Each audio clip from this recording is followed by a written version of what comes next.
अनाथ भाई बहन का जादुई चूल्हा। रात का समय होता है, सभी लोग सो रहे होते हैं। इतने सन्नाटे में एक सिक्योरिटी गार्ड अपने मुंह से सीटी बजा रहा होता है।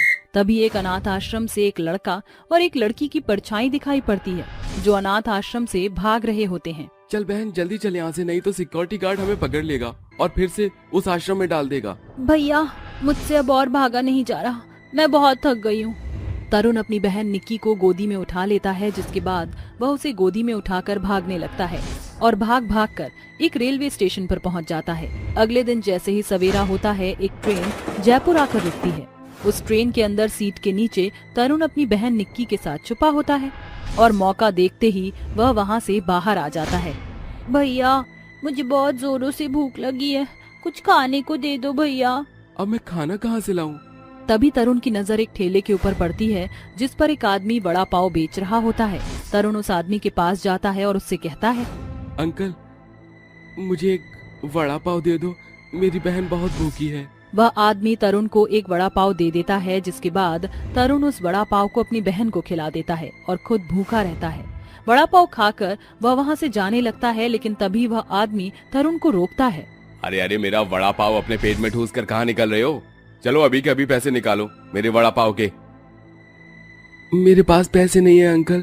ये सुनते ही उस आदमी को बहुत गुस्सा आता है और वह तरुण की जेब चेक करने लगता है। अरे दिखने में तो अच्छे घर के दिखते हो, लेकिन हरकतें देखो तुम्हारी बिल्कुल लीचड़ और फटीचरों वाली हैं। वह आदमी उन दोनों गरीब भाई बहन को बहुत बुरा भला कहता है, जिनके बाद तरुण को बहुत गुस्सा आता है। अब अपनी बहन का पेट पालना है तो मुझे कुछ न कुछ तो करना ही होगा। तभी उसके सामने कुछ लोग मजदूरी कर रहे होते हैं। वह ट्रक से आटे की बोरियों को उठाकर गोडाउन में रख रहे होते हैं। एक काम करता हूँ, मैं भी इस तरह से ही मेहनत करूँगा और पैसे कमाऊंगा।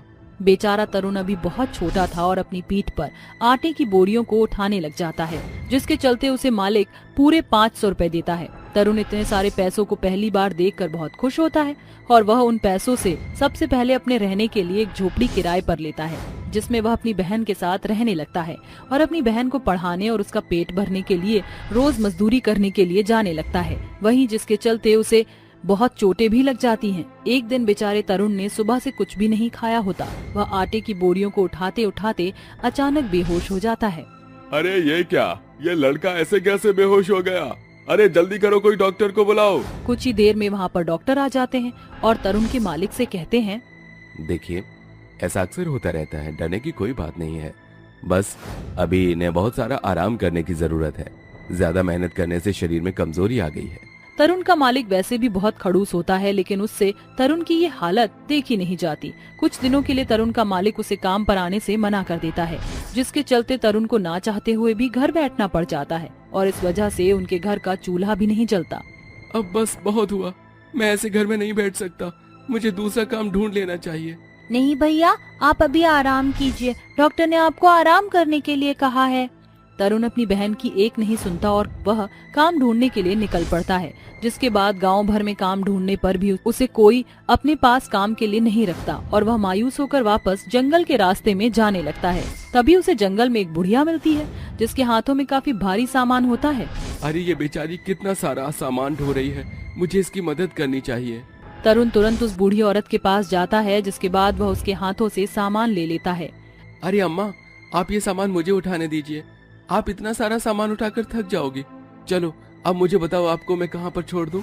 वह बूढ़ी औरत तरुण को रास्ता दिखाने लगती है, जिसके बाद तरुण उस बूढ़ी औरत को उनकी झोपड़ी तक पहुँचा देता है। ये लीजिए माँ जी, आपका सामान। अब आप जाइए और जाकर आराम कीजिए।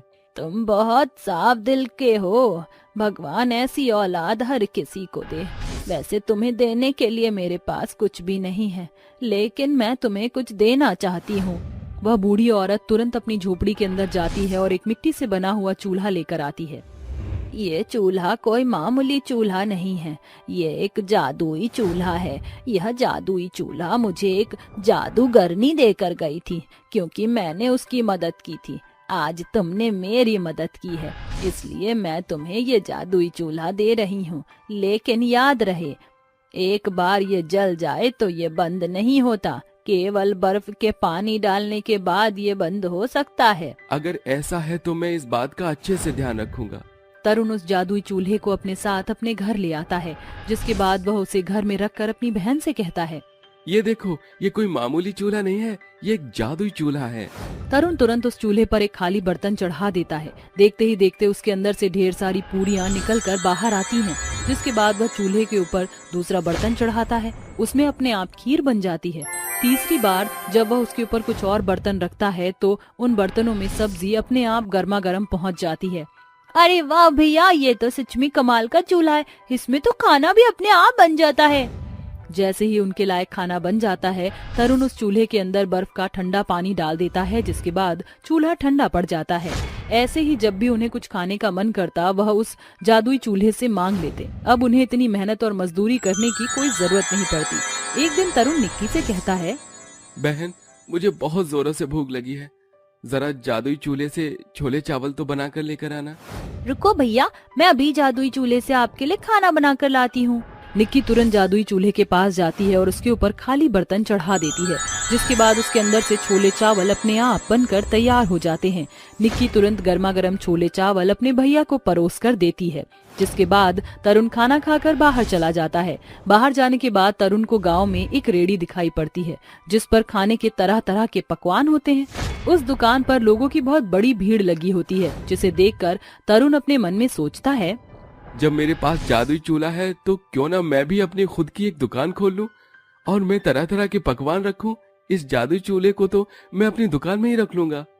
तरुण ऐसा सोचकर जादुई चूल्हे की मदद से पहले तो छोटा सा काम शुरू करता है और लोगों को खाना बेचना शुरू कर देता है। जादुई चूल्हे का खाना कमाल का होता है, इसलिए गांव के सभी लोग उसी के पास आना शुरू कर देते हैं। देखते ही देखते तरुण का काम और ज्यादा बढ़ने लगता है और वह अपनी एक खुद की दुकान खरीद लेता है। तरुण एक एक करके अपने कस्टमर से उनकी पसंद का खाना पूछता है और अपनी छोटी बहन निक्की को बता देता है, जिसके बाद निक्की जादुई चूल्हे से वही खाना बना कर ले आती है। ऐसे ही देखते उन दोनों भाई बहन की जिंदगी पहले से अच्छी खासी चलने लगती है और अब वह खुशी खुशी रहने लगते हैं।